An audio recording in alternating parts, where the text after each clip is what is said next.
Friuli Venezia Giulia's regionalized fuel discount card scheme has tripled its uptake in 3 months, with officials reporting average savings of €100 per citizen since the regional takeover in February.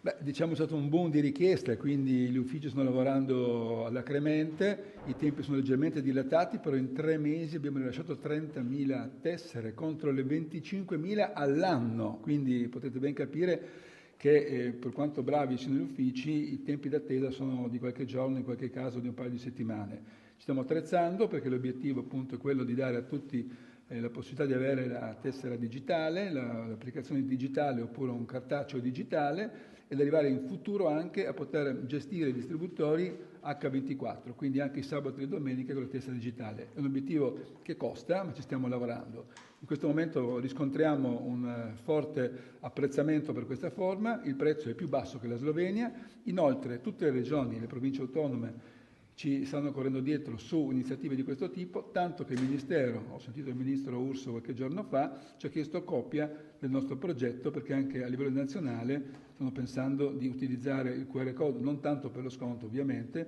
quanto per poter monitorare i prezzi della benzina perché questo fa l'applicazione.